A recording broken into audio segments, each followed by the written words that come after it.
اب یہ جو بات ہے فیغفر لمن یشاء، جسے چاہے معاف کر دے، جسے چاہے سزا دے، ویعذب من یشاء، اس کا مطلب کیا ہے؟ ایک بات تو یہ کہ اللہ کے اختیار کلی کی بات ہے، اللہ کے اختیار کلی کی بات ہے، اللہ کے اقتدار کی بات ہے، مقتدر اعلیٰ اقتدار اسی کا ہے، وہ کسی قانون کا پابند نہیں ہے، یعنی اس اعتبار سے کی بات اس لیے کہ بھئی یہ اس حوالے سے پابند ہے، بلکہ بات کیا ہے؟ اللہ رب العالمین خود یہ بات کہتا ہے کہ وہ حکیم ہے، اللہ خود اپنے بارے میں کہتا ہے کہ وہ عادل ہے، یعنی پابند کا مطلب یہ ہوتا ہے کہ کسی نے اسے پابند کر رکھا ہے، اس سے مراد یہ ہے، یعنی قاعدے کا پابندی کا مطلب کیا ہے؟ یعنی یہ نہیں کہ وہ اسے کسی نے پابند نہیں کیا، لیکن اس نے اپنی صفات جو بیان کی ہیں کہ وہ حکیم ہے، تو اس نے اپنے اوپر خود یہ بات طے کر رکھی ہے کہ وہ حکمت سے کام کرے گا، وہ عادل ہے، وہ عدل کرے گا، اس نے خود ہی بات طے کر رکھی ہے۔ آپ دیکھیے جب اللہ تعالیٰ کہتے ہیں کتب علی نفسہ الرحمہ، اللہ نے رحمت کو اپنے اوپر لکھ لیا، کس نے لکھا؟ خود لکھا ہے نا، کسی اور نے نہیں کیا اسے، اس نے خود لکھا ہے، لیکن ساتھ ساتھ کیا کہا؟ لَيَجْمَعَنَّكُمْ إِلَىٰ يَوْمِ الْقِيَامَةِ لَا رَيْبَ فِيهِ، ہم لازماً انہیں قیامت کے دن جمع کریں گے، اس میں کوئی شک نہیں ہے، نہ قیامت کے آنے میں اور نہ اس کی جمع کرنے میں۔ اور قیامت کس لیے ہو رہی ہے؟ حساب کتاب کے لیے ہو رہی ہے، جزا سزا کے لیے ہو رہی ہے۔ آخرت میں صرف جنت ہی تو نہیں ہے، جہنم بھی تو ہے، اور جہنم میں بھی لوگ جائیں گے، قرآن سارا بیان کر رہا ہے۔ تو اس معاملے میں بات کیا ہے کہ یہ اللہ کے اختیار کلی کی بات ہے، اقتدار کی بات ہے کہ اس کا اختیار ہے، لیکن یہ بات اس نے ہمیں بتا دی ہے کہ وہ اپنے اس اختیار کو کیسے استعمال کرے گا۔ لہذا ہم اپنے طور پر سوچ لیں نہیں اللہ یہ نہیں کرے گا، کیسے نہیں کرے گا؟ یہ تو وہ جانتا ہے کیا کرے گا، اس نے جو کچھ بتا رکھا ہے قرآن مجید میں واضح کر دیا ہے۔ افنجعل المسلمین کالمجرمین، کیا ہم مجرم اور مسلم کو ایک جیسا کر دیں گے؟ فرما بردار نافرمان، ایسے بے حکمت، ایسے غیر عادل، ایسے ظالم، اللہ کے اوپر بہتان ہے معاذ اللہ۔ اللہ کے بارے میں ایسا سوچنا کہ اللہ کوئی انصافی نہیں ہے اس کے در پر، اس کے معاملے کے اندر ایسا معاملہ ایسا نہیں ہے۔ اللہ تعالیٰ تو مظلوم کی داد رسی کرے گا، ظالم کو سزا دے گا۔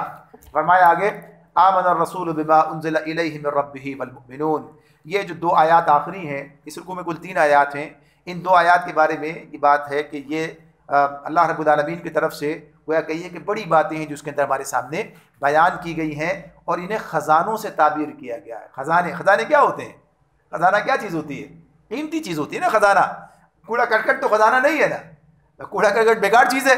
خزانہ کیا ہے؟ جس کو آدمی حفاظت کرتا ہے، جس کو محفوظ کر کے رکھتا ہے، جس کی قدر کرتا ہے، یعنی جس کے معاملے جو اس کے کام آنے والی چیز ہوتی ہے، تو یہ بڑے کام آنے والی چیز ہے۔ یہ 2 آیات جو ہیں تو ان کے بارے میں کیا کہا ہے؟ ایسی آیات جو کسی کو نہیں ملی اس سے پہلے، اللہ نے جو نعمتیں اس امت پر کی ان میں سے یہ بھی ہے، سورہ فاتحہ کی بات بھی ہے، اس کی بات بھی ہے۔ تو اس حوالے سے 2 آیات جو ہیں یہ اللہ تعالیٰ کی بڑی نعمت ہے، بڑا اللہ تعالیٰ کا فضل ہے تو اس نے اہل ایمان پر کیا ہے ان آیتوں کے نزول کی صورت میں، یعنی انہیں بار بار پڑھنے کی تاکید ہے، انہیں بھی بار بار پڑھنے، رات کو سونے سے پہلے پڑھنے کی تاکید کی گئی، پڑھا جائے، اور یہاں تک کہا نبی کریم صلی اللہ علیہ وسلم نے کسی کو پتہ چل جائے کہ اس کا کتنا فائدہ ہے، کتنا اجر ہے، تو کبھی بھی رات کو سونے سے پہلے اسے پڑھنا نہیں بھولے گا، لازماً پڑھے گا۔ تو کیوں یہ پڑھنا کیوں ہوتا ہے؟ آیت الکرسی پڑھنے کی بات بھی ہوتی ہے، یہ بھی بات آگے۔ ان کے مضامین ایسے ہیں، ان پر غور کرے انسان، اللہ سے تعلق بنتا ہے، یعنی آدمی کے ذہن وہ چیزیں تازہ کر کے سوئے، اپنی بات اپنے آپ کو کہاں پر رکھ کے سوئے، یہ ساری چیزیں۔ تو یہ بس کوئی منتر جنتر کی بات نہیں ہے، بلکہ اس کو سمجھنا، اس کو دیکھنا۔ ہاں یقیناً کہ الفاظ میں بھی بڑا اللہ نے اثر رکھا ہے، بڑی چیزیں اس کا مقام ہے، مگر کیا ہے؟ وہی بات کہ جو اس کا اصل مقصد ہے اس کو سامنے رکھا جائے۔ تو فرمایا آمن الرسول بما انزل الیہ من ربہ والمؤمنون، رسول اس ہدایت پر ایمان لایا ہے جو اس کے رب کی طرف سے اس پر نازل ہوئی ہے، اور جو لوگ اس رسول کے ماننے والے ہیں انہوں نے بھی اس ہدایت کو دل سے تسلیم کر لیا ہے، یعنی اہل ایمان بھی اس کے اندر شریک ہیں۔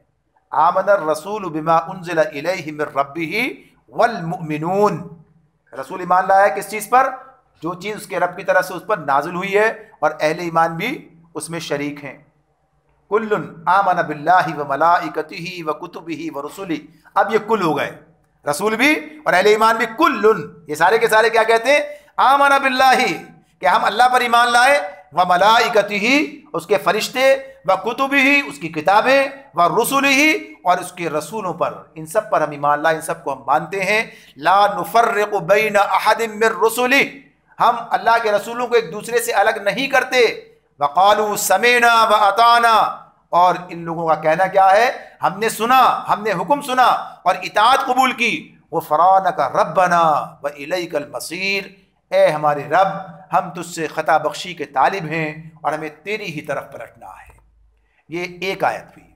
اس آیت میں ایمانیات کی بات ہوئی، یعنی اللہ پر ایمان کی بات ہو گئی، رسول پر ایمان کی بات ہو گئی، فرشتوں اور کتابوں پر ایمان کی بات ہو گئی، آخرت پر ایمان کی بات بھی آ گئی، کیا کہ ہمیں تیری ہی طرف پلٹنا ہے، ربنا وإلیک المصیر، یعنی یہ طرف پلٹنے کی بات آخرت کے حوالے سے بات آ گئی۔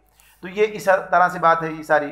اور دوسری بات اگر پہلے حصے پر چلے جائیں تو پہلے سے کتاب کے حوالے سے بات کہاں سے شروع ہوئی تھی؟ آمن الرسول بما انزل الیہ من ربہ والمؤمنون، رسول اس ہدایت پر ایمان لایا ہے جو اس کی طرف اس کے رب کی جانب سے نازل ہوئی ہے، اور مومنین بھی اس میں شریک ہیں۔ تو کتاب کی بات ہوئی نا، اس کی بات جو نازل ہوا اللہ کی طرف سے۔ تو اب اس حوالے سے جو ایمانیات کی بات ہے، جو چیزیں درکار ہیں، کتاب کس کی ہے، نازل کس کی طرف سے ہوا ہے؟ اللہ کی طرف سے نازل ہوا ہے۔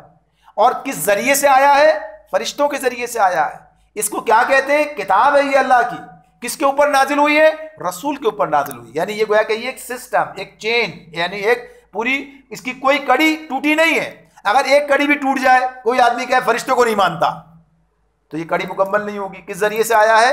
فرشتوں کے ذریعے سے آیا ہے۔ فرشتہ نہیں مانتا تو بات نہیں بنے گی، پوری نہیں ہوگی ہے۔ اگر وہ رسول کو نہ مانے تو کس پہ آیا ہے؟ بات پوری نہیں ہوگی۔ یعنی جس چیز کو بھی چھوڑ دے تو یہ پوری ایک قصے اللہ تعالیٰ نے بتایا کہ یہ ہے نظام، اس کے تحت یہ کتاب پر ایمان کی بات ہو رہی ہے۔ پہلے کتاب کی بات ہی رکھی تھی نا۔ اچھا، دوسری بات یہاں پر جو رکھی ہے کہ رسول کے ساتھ اہل ایمان بھی شریک ہیں ایمان میں، یہ بات اپنی جگہ بالکل ایسی ہی ہے۔ اس سے پہلے سورہ بقرہ کے 16ویں رکوع میں ہم پڑھ کر آئے ہیں، جس میں اللہ تعالیٰ نے بنی اسرائیل کے یہودیوں کے حوالے سے کہا تھا فَإِنْ آمَنُوا بِمِثْلِ مَا آمَنْتُمْ بِهِ فَقَدِ اهْتَدَوْا، کہ اگر یہ ایمان لائیں ایسے جیسے کہ آپ ایمان لائے ہیں تو پھر یہ ہدایت پر ہیں۔ تو یہاں کیا بات تھی؟ جیسے ایمان۔ تو یہ بات ہمارے سامنے رہنی چاہیے کہ ایمان مکمل ہوتا ہے، ایمان کی جو بات ہوتی ہے کل کی بات۔ تو اس حوالے سے یہ چیز اپنی جگہ پر ہے کہ ایمان کمیت کے اعتبار سے ایک ہی ہوتا ہے، یعنی جیسے رسول کا جو ایمان ہے وہی ہمارا ایمان ہے۔ اگر اس میں ذرہ برابر کمی واقع ہو جائے، یعنی جن چیزوں کو رسول مانتے ہیں ہم بھی ان چیزوں کو مانتے ہیں، اگر اس میں کوئی ایک کمی کر دی جائے تو کیا ہوگا؟ حالت ایمان باقی نہیں رہے گی۔ جیسے قرآن پر ایمان کی بات ہے، اگر اس کی ایک آیت کا انکار کر دیں پورے قرآن کے انکار کر دینے کے مترادف ہو جائے گا۔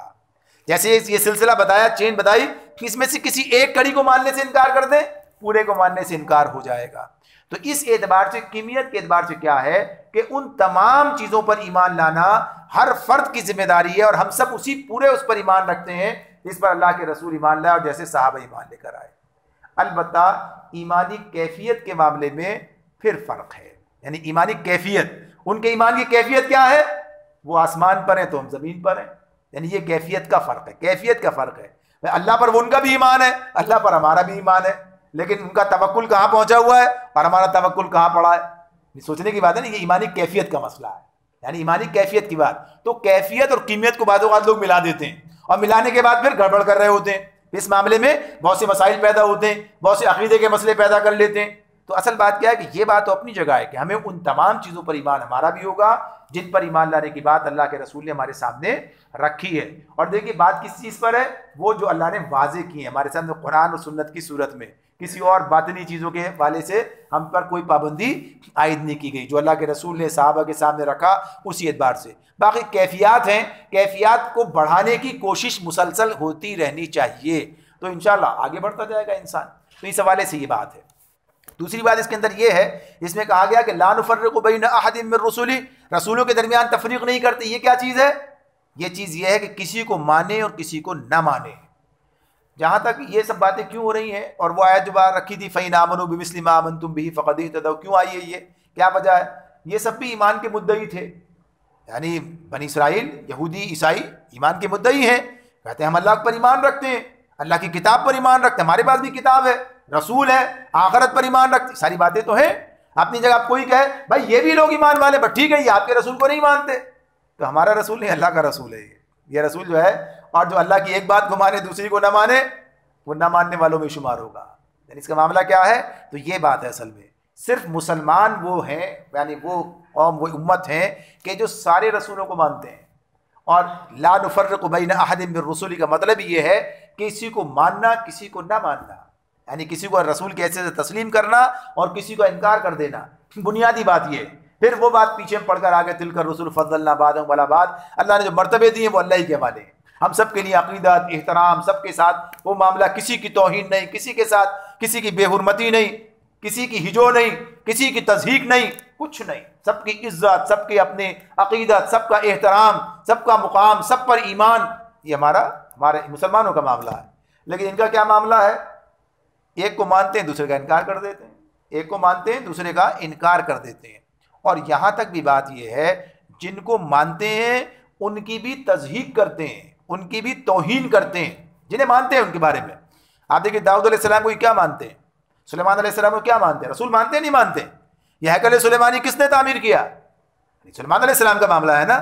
لیکن سلیمان علیہ السلام کے بارے میں کیا باتیں کرتے ہیں، داؤد علیہ السلام کے بارے میں کیا باتیں کرتے ہیں، ان کتابوں میں لکھی ہیں. توہین کرتے ہیں، بدترین الزامات لگاتے ہیں، ایسی باتیں کرتے ہیں جن سے ہماری زبان دہرانے سے قاصر ہے. تو اس حوالے سے جو بات ہے یہ ان کا معاملہ ہے. اور مسلمانوں کا معاملہ کیا ہے؟ وہ ہر رسول کی تعظیم تقریب، اس لیے کہ رسول قابل تعظیم ہی ہوتے ہیں، زبردستی کی بات نہیں ہے، یہ ہوتے ہی قابل تعظیم ہے، ہوتے ہی قابل تکریم ہے. لہذا توہین رسالت کا جو معاملہ ہے وہ ان کے لیے مسئلہ ہے. مسلمانوں کا کیا معاملہ ہے؟ اور یہ بات صحیح اپنی جگہ ہے کہ رسولوں کی حرمت، ان کی عزت اور ان کی تکریم جو ہے وہ مقدم ہے، سب کو کرنی چاہیے.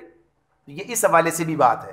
تو بنیادی طور پر یہ معاملہ صرف اہل ایمان کا ہے کہ وہ سارے رسولوں کو مانتے ہیں، ورنہ عیسائیوں کا معاملہ یہ کہ نبی صلی اللہ علیہ وسلم کو نہیں مانتے، اس یہودیوں کا معاملہ ہے کہ عیسیٰ کو بھی نہیں مانتے، اور خود مدعی ہے کہ انہوں نے انہیں قتل کر دیا ہے معاذ اللہ.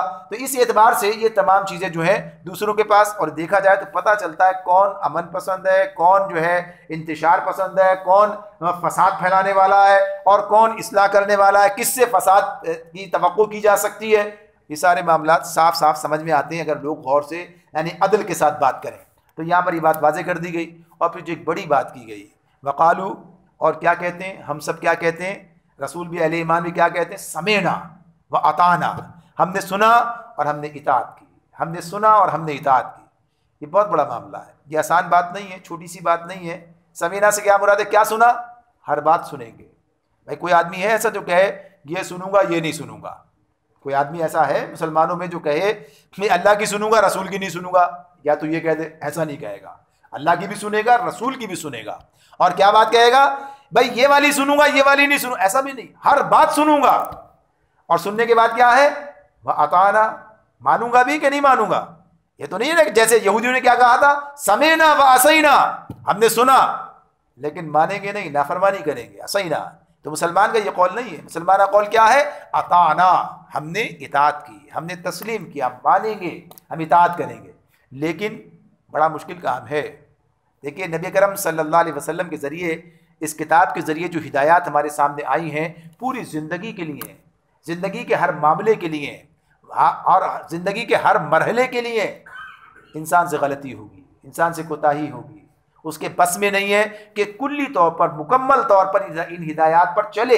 اس لیے امکان نظر آتا ہے، ہمیں اپنی کمزوریوں کا احساس ہے، ہمیں اپنی غلطیوں کا ادراک ہے، ہم سمجھتے ہیں کہ ہم کیسے لوگ ہیں، ہمیں معلوم ہے، ہمیں کوئی اپنے اوپر کوئی اعتماد بھیجا، اپنے اوپر کوئی فخر، کوئی ایسی بات، ہم سے غلطیاں ہوں گی، ہو سکتی ہیں. لہٰذا غفرانک ربنا، اے ہمارے رب ہم تجھ سے پہلے ہی خطا بخشی کے طالب ہیں. یعنی کون سی خطا کی بات ہو رہی ہے؟ اسی حوالے سے کہ سمینا و اطعنا کا جو تقاضا ہے اسے پورا کرنا، کہ اپنی پوری زندگی میں اللہ کے احکامات سن کر ان پر عمل پیرا ہو جائیں گے. جذبہ یہی ہے، ارادہ یہی ہے، یعنی عزم یہی ہے. اگر یہ نہیں ہو تو بات جھوٹی ہو جائے گی. یہ سب کچھ اپنی جگہ پر، لیکن اپنی کمزوری کا بھی اعتراف ہے، اپنی غلطی کا بھی اعتراف ہے. اس کے ساتھ ساتھ کہ اللہ جو غلطی ہو جائے، جو کوتاہی ہو جائے، تو پہلے سے تجھ سے معافی کے طلبگار ہے. پہلے سے یہ بات کہتے ہیں کہ ہم سے جو کمی اس کے اندر ہو جائے، جو خطا ہو جائے، وہ ہم پر معاف کر دینا. اور یہ معاملہ واضح رہنا چاہیے، یہ انہی کا ہے جو کرنے کے لیے کچھ تیار ہوتے ہیں، اور جو کرنے کے لیے تیار نہیں ہوتے وہ کیا کہتے ہیں؟ اللہ بڑا بخشنے والا. کوئی پرواہ کی بات نہیں ہے، نہ وہ معافی مانگتے ہیں، نہ انہیں اس کا احساس ہی ہوتا ہے، نہ اس راستے پہ چل رہے ہوتے ہیں. یہ معاملہ کن کا ہے؟ کرتے بھی ہیں، ڈرتے بھی ہیں، اس راستے پہ چلتے بھی ہیں، اور ساتھ ساتھ معافیوں کے طلبگار بھی رہتے ہیں. ربنا وإلیک المصیر، اے ہمارے رب اور تیری طرف ہمیں پلٹنا ہے. اس دن کا احساس ہے، یاد ہے آخرت کی. آخری آیت ہے، لا یکلف اللہ نفسا الا وسعها، اللہ کسی متنفس پر اس کی مقدرت سے بڑھ کر، یعنی اس کی طاقت سے بڑھ کر ذمہ داری کا بوجھ نہیں ڈالتا. یعنی جتنی اللہ نے صلاحیت دی ہے اتنا ہی پوچھے گا، جتنے وسائل دیے ہیں اتنا ہی جواب طلب کیا جائے گا۔ ایسا نہیں ہوگا 10 روپے دیے 100 روپے کا حساب مانگ لیا جائے، ایسا نہیں ہوگا، یعنی جو دیا ہے اس کے مطابق ہوگا۔ لیکن مسئلہ کیا ہے، جو دیا ہے اس کا حساب دینے کی بھی استطاعت انسان نہیں رکھتا ہے، یعنی اس بارے میں اپنے آپ کو بڑی رعایتیں دیتا ہے، اپنے آپ کو بڑے الاؤنسز دیتا ہے، ارے بس ٹھیک ہے اس سے زیادہ میں نہیں کر سکتا، اس سے زیادہ مجھ سے ہو نہیں سکتا، یہ بس یہ معاملات وہ معاملات، یعنی انسان اپنے آپ کو بڑی رعایتیں اور سہولتیں دینے لگتا ہے۔ تو اللہ رب العالمین یہ بتاتے ہیں کہ بہرحال جتنی استطاعت دی ہے اس کے مطابق حساب لیں گے۔ یہ بات اپنی جگہ ہے کہ جتنے اس سے زائد نہیں کہیں گے، لیکن جتنا اس کے مطابق تو بات ہوگی۔ اور پھر یہیں سے یہ اشارہ بھی مل جاتا ہے کہ اگر کوئی کام اللہ نے ہمارے ذمے کیا ہے تو اس کا مطلب کیا ہے، اس کی استطاعت بھی ہمارے اندر رکھی ہے۔ اگر اللہ نے ہمیں ایک کام دیا ہے، جب اللہ یہ کہتا ہے میں کسی پر اس کی طاقت سے بڑھ کر ذمہ داری کا بوجھ نہیں ڈالتا، اب اللہ نے ایک ذمہ داری دے دی، اس کا مطلب کیا ہے، اس ذمہ داری کو اٹھانے کی صلاحیت، سکت، استطاعت، استعداد سب اس نے رکھ دی ہے انسان کے اندر۔ اسے بروئے کار لانا، اسے ریکال کرنا، اسے اپنے استعمال میں لانا، انسان کے اندر کتنی صلاحیتیں چھپی ہوئی ہیں۔ یہ جو لوگ بڑے ایسے انسان ہوتے ہیں جن کے بارے میں کہا جائے بڑے جینیس ہیں، بڑے ان کی تعریف میں بہت سے اصطلاحات استعمال ہو رہی ہوتی ہیں، کیا ہے وہ اپنی صلاحیتوں کو استعمال میں لانا سیکھ جاتے ہیں، یعنی اس طرح سے کام میں لاتے ہیں۔ اور آج انسان جانتا ہے کہ اس کے اندر کتنی صلاحیتیں ہیں، اس کے ذہن میں کیا کیا چیزیں موجود ہیں، انہیں کس طریقے سے کام میں لائے تو کیا کیا کام کر سکتا ہے۔ تو یہ سارے جینیس، سارے معاملات، تو یہ بات اپنی جگہ پر کہ اگر اللہ نے ہمیں ذمہ داری دی ہے، ہمیں اللہ نے اپنے خلافت اور نائب کی ذمہ داری دی ہے، اس دنیا کا نظام ہمارے والے کیا ہے، ہمیں ایک امت وسط بنایا ہے، ہمیں خیر امت بنایا ہے، ہمیں دنیا کی امامت کا منصب دینے کے لیے ذمہ داری اٹھانے کی بات کی ہے، اس کے لیے کوشش کی بات کی ہے، اس دنیا میں اللہ کے دین کو قائم کرنے کی جدوجہد کرنا ہمارے ذمہ لگایا ہے، تو ہمیں اس کی استطاعت بھی دی ہے، صلاحیت بھی دی ہے، استعداد بھی دی ہے۔ شرط یہ کہ ہم استعمال کریں، کام کریں، لیکن جب کام نہیں کریں، پڑے سوتے رہیں، ہم کوئی محنت نہ کریں، اپنے آپ کو لگائیں نہیں کسی کام میں، سیکھنے کی کوشش نہ کریں، اور اس کے بعد پھر عمل کی کوشش نہ کریں، ظاہر سی بات ہے پیچھے رہ جائیں گے، معاملات ختم ہو جائیں گے۔ تو یہ آیت جہاں ایک طرف ہمیں ریلیف دینے کی بات کرتی ہے، وہیں ذمہ داری کی بھی بات بتاتی ہے۔ ایک طرف یہ کہتے ہیں سب کہ ہاں ٹھیک ہے اس سے زیادہ کہیں نہیں پوچھیں گے، مگر جتنا ہے اتنا ہی نہیں ہوتا ہے معاملہ، تو یہ تو انسان کو سمجھنا چاہیے۔ تو ایسا سوچنا، بعض لوگ سوچتے ہیں بھائی ہم کہاں، یہ کام کہاں، یہ بلند مرتبے، یہ بلند مقام، یہ ہم جیسے لوگوں کے بس کی بات کہاں ہے؟ نہیں، اللہ نے اسی امت کے، ہم مسلمان ہیں، ہمارے حوالے کیا تو ہمیں کام کرنے کی صلاحیت بھی دی ہے، اس کے استعمال میں لانا، اور وہ قرآن و سنت کے ذریعے سے کام ہوتا ہے۔ آگے فرمایا لہا ما کسبت وعلیہا مکتسبت، جیسے عرض کیا نا کہ یہ کیا خلاصہ ہے، تو خلاصے کے اندر ہی ساری باتیں آ رہی ہیں نا، یہ سب باتیں پیچھے تفصیل سے بیان ہوئی ہیں۔ اب یہاں کیا کہہ دیا، ہر آدمی، ہر شخص نے جو نیکی کمائی ہے اس کا پھل اسی کے لیے ہے، اور جو بدی سمیٹی ہے اس کا وبال اسی پر ہے۔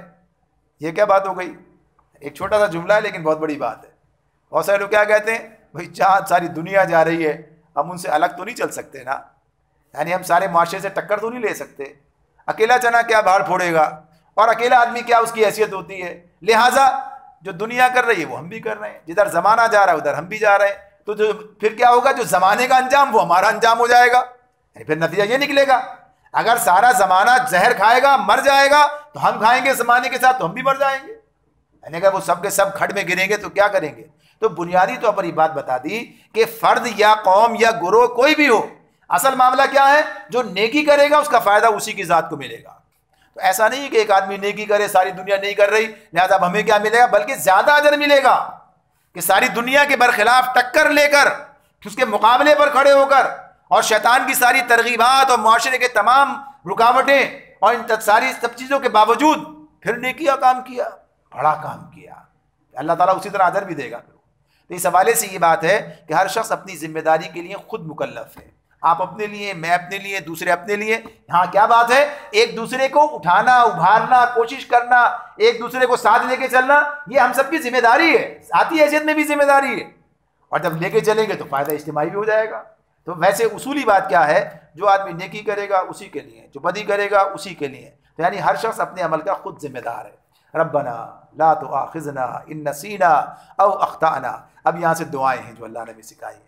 اب آپ دیکھیے دعاؤں پر اختتام ہے، دعاؤں کے اوپر، یعنی کیسی بات ہے، کتنا بڑا کام ہے، اور کس طریقے سے اب یہاں، اور یہ بات بھی واضح رہے کہ یہ دو آیتیں جو ہیں، جو ابھی میں نے آپ سے کہا پہلے، دونوں اللہ کی طرف سے بڑی نعمت و خزانہ ہے، ان دونوں آیتوں کا معاملہ یہ ہے کہ یہ دونوں آیتیں مکے میں ہجرت سے پہلے نازل ہوئی ہیں. یہ پوری صورت تو مدینے کے آنے کے بعد نازل مدنی صورت ہے نا, لیکن یہ دونوں آیتیں کہاں ہیں؟ ہجرت میں انتہائی شدائد، مصائب اور انتہائی تکلیف دہ حالات کے اندر یہ آیتیں نازل ہو رہی تھیں. اس وقت نازل ہو رہی تھی جب مسلمان انتہائی مصیبت کے اندر گرفتار تھے. یعنی گویا کہیے کہ اپنے عروج پہ تھی، ستم کی آندھی جو ہے اور یہ ساری چکی جو چل رہی تھی ظلم کی، اپنے عروج پر تھی. نبی کرم صلی اللہ علیہ وسلم جو آخری زمانہ ہے مکے کے اندر، وہ ایسا ہی ہے، وہ دور بڑا مشکل دور ہے. تو اس میں اللہ تعالیٰ کی طرف سے یہ آیتیں نازل ہو رہی ہیں. اب آپ دیکھیے ایک طرف اتنا ظلم و ستم ہے، دوسرا اللہ تعالیٰ یہ دعائیں سکھا رہے ہیں. تو جب اس تناظر میں جا کر دیکھیں تو پھر ان دعاؤں کی حیثیت پتہ چلتی ہے کیا ہے، پھر پتہ چلتا ہے کیا چیز ہے. اب دعا کیا مانگ رہے ہیں؟ اے ہمارے رب. یہ کون سکھا رہا ہے؟ اللہ سکھا رہا ہے. جب اللہ جس سے مانگ رہے ہیں وہی سکھا رہا ہے یوں مانگو، یہ دعائیں مانگو مجھ سے، یہ تمہاری ضرورت ہے. اور یہ اللہ کا فضل ہے، یہ اللہ کا فضل. آدم علیہ السلام کو دعا کس نے سکھائی تھی؟ اللہ تعالیٰ نے سکھائی تھی.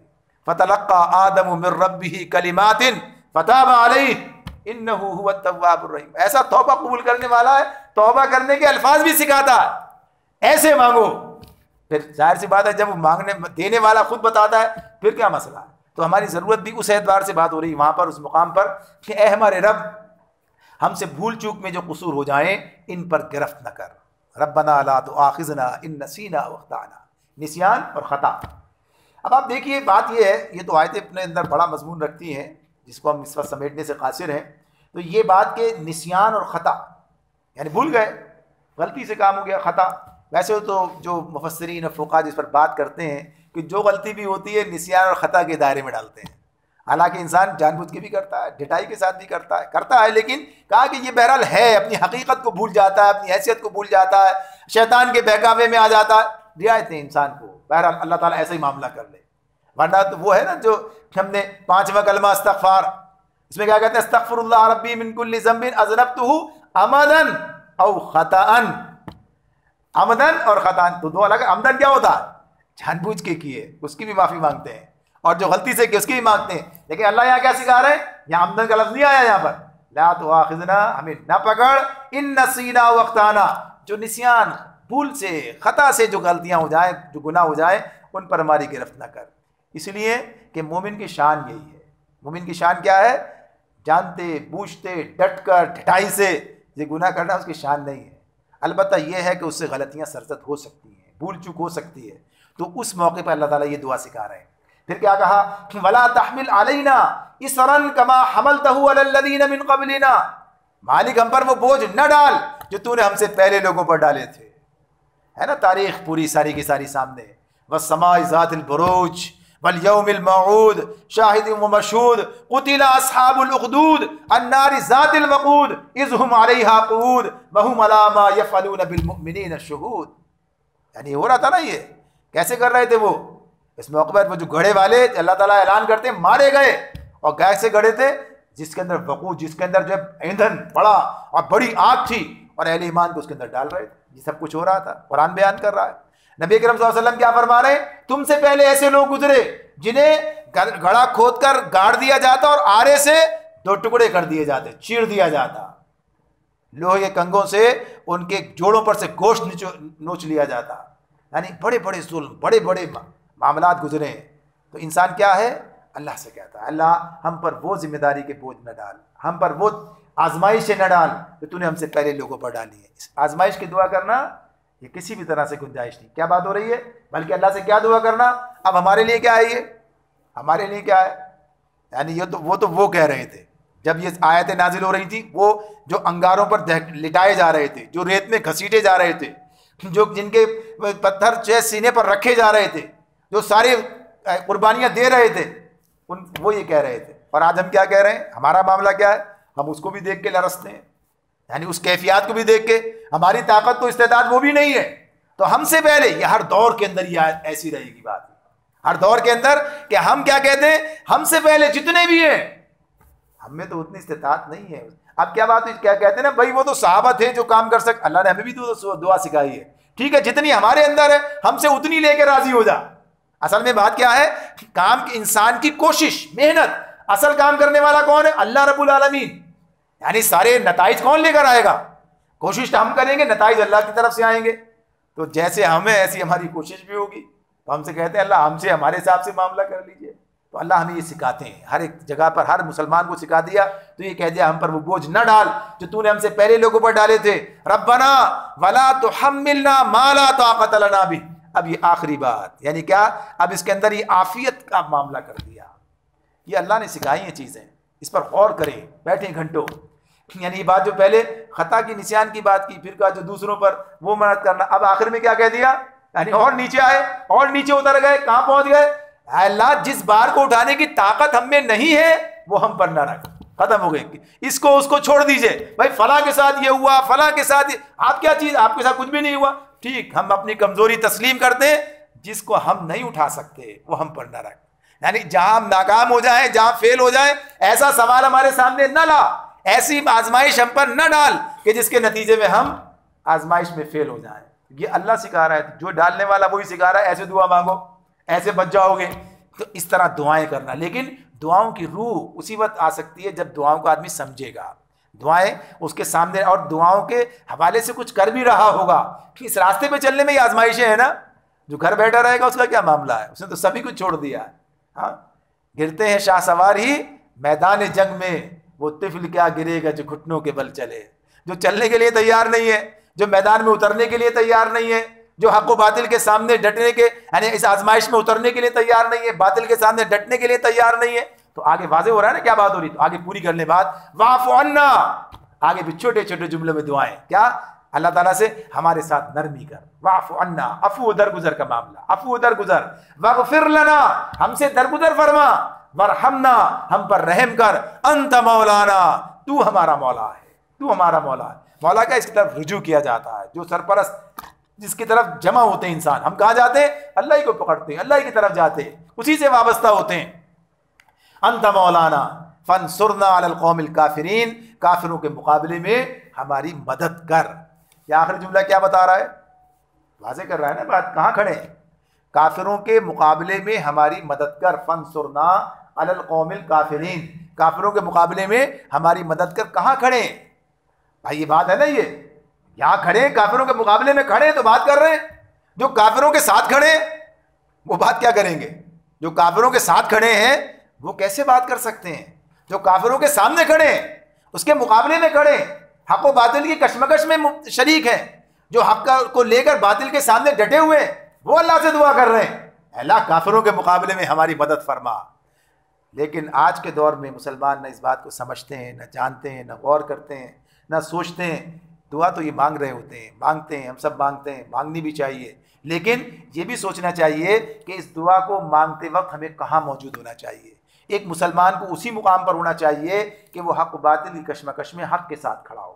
یعنی وہ حق کا علم بردار ہے، حق کو سر بلند کرنا چاہتا ہے، اپنی ذات پر بھی اور اس زمین پر بھی، اور اس کے لیے جدوجہد کرنے کا یہ ذمہ دار ہے. وہ اسے کرنا چاہیے اپنے زمین پر، اپنی ذات پہ، اپنے گھر پہ، اپنے معاشرے میں، اپنے مقام پر، کہ ہم اللہ کے دین کو سربلند کریں. تو اس کی بڑی وسعت ہے اس کے اندر. یہ صرف اسی کی بات نہیں ہے کہ جہاں کہیے کہ ہتھیاروں کے ساتھ مقابلے کی بات ہو، وہ بھی اپنی جگہ اس کے اندر موجود ہے. لیکن اس کے ساتھ ایک کشمکش مسلسل ہے، مسلسل کشمکش ہے، چاہے وہ نظریات کی بنیاد پر ہو، چاہے وہ تہذیب کی بنیاد پر ہو، چاہے وہ گویا کہیے کہ معاشرتی معاملات جو جتنے موجود ہیں ان سب کی بنیاد پر ہو. جیسے ہم پیچھے پڑھ کر آئے، آج وہ کیا چاہتے ہیں؟ سرمایہ دار نظام، سود کا نظام، یہ سب چیزیں. تو اس کے مقابلے میں ہم کیا چاہتے ہیں؟ اسلام کا نظام، معاشی نظام، شریعت کی بالادستی. اس کے لیے اللہ جب کوشش کریں گے پھر دعائیں جو ہیں وہ کارآمد ہوں گی ہمارے لیے. اللہ تعالیٰ ہمیں سمجھنے اور عمل کرنے کی توفیق عطا فرمائے. وآخر دعوانا ان الحمد للہ رب العالمین.